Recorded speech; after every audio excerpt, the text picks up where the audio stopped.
예, 9월 모의고사 끝났습니다. 이제 우리 어쨌든 야매로든지 어떻게든지 점수를 잘 맞아야 될 거 아니에요. 그래서 아직 문학 공부 안 된 사람들이 80% 이상이야, 연계. 그래서 우리 최소 노력으로 연계 공부 100점 맞는 법 들어가 봐야겠습니다. 일단 하지 말아야 될 것부터 얘기를 합니다. 전체 문제를 풀지 마라. 만약에 문제를 풀려고 하면 사설에서 자연스럽게 접하는 걸 풀어라. 여태까지 문학 공부 안 됐다는 거 사실은 앞으로 자세하게 하기 힘들다. 그래서 또 하지 말아야 되는 거. 모든 어휘를 해석하고 암기하지 마라. 어차피 힘들다. 국어 한 과목만 하는 게 아니잖아. 만약에 국어 한 과목만 해도 되는 사람은 그렇게 여유있게 하세요. 이거는 일반적인 학생들 기준으로. 그 다음에 해야 되는 것.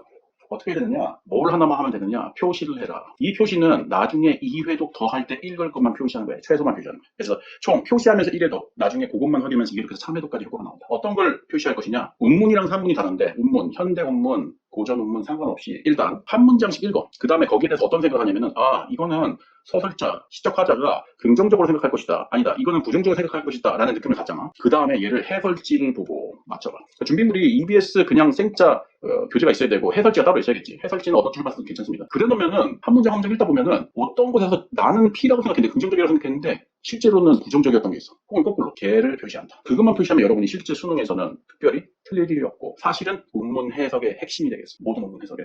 사문제수는 뭐냐? 얘도 한 문장씩 읽는데 얘는 운문의 경우에는 자기 생각과 다른 것을 표시하는 거잖아. 얘는 내가 읽기에 의문이 드는 것은 세 가지 종류가 있어요. 첫 번째 종류는 아예 해석이 안 되는 거. 얘는 보통 어휘나 문장 구조 자체가 해석이 안 돼. 얘를 이제 해석을 해놓고 해설지를 보면서 해석을 하고 이런 게 있었지 표시를 하고 그래 대략 이런 느낌이구나 하고서 넘어가는 거야. 그 다음에 어떤 문장이 있는데 그 발화자 누가 말했는지 모른다. 그 다음에 어떤 행위를 했는데 그 행위자를 모른다. 이거 엄청난 게 중요한 거야. 사실 요게 독해력에 굉장히 크게 관련이 돼 있다. 독해력의 본질이 되겠다. 그래서 발화자가 행위자가 누군지 모르는 경우 수단과 방법을 가리지 말고 해설지를 보고 해도 되고 앞뒤를 보고 해도 된다. 그 다음에 세 번째, 이 문장이 스토리 전체에서 어떤 역할을 하는지 모르겠다. 왜 이런 얘기가 맥락이 나왔는지 모르겠다. 얘는 어떻게 되겠어? 당연히 전체 스토리를 장악하는데 가장 쉬운 문장이 되겠지. 얘는 해설지뿐만이 아니라 나중에 검색을 통해서도 확인을 해보는 것도 괜찮다. 그래서 한번 실전을 해보겠습니다. 자, 여기 이제 수능 특강 생짜 교재가 있고 해설지가 있어요.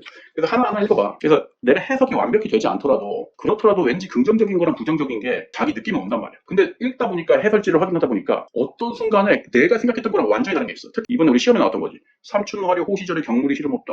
호시절 있네. 굉장히 기분이 좋은 거 아니야? 라고 생각을 했는데 여기 보니까 어떻게 돼? 경치 아무 흥이 안 난다. 즉 삼춘화려라는 게 내 마음과 달라서 지들 혼자만 이쁘고 앉아있지 나는 기분이 더럽다라는 거였어. 그래서 원래는 긍정적인 건 줄 알았는데 사실은 그렇지 않고 네거티브한 거였어. 물론 이걸 써놓지 말고 생각을 이렇게 한단 말이야. 그래놓고 이걸 표시를 해놔. 그래놓고 나중에 2회독 3회독 할 때 얘를 다시 읽어보고 이거 어떻게 느껴진지 확인해. 그리고 해설지를 보고 내가 제대로 했는지 보라는 거야. 그걸 두 번만 더 하다 보면은 여러분이 특별히 함정에서 이제 빠질 일이 없고 이게 사실은 출제자들이 의도하지 않는 함정이 되거든. 설마 이걸 모르겠어 했는데 여러분이 모르는 거야. 우리 이거 34번에서 선택지 2번 낸가에서 함정으로 나왔지.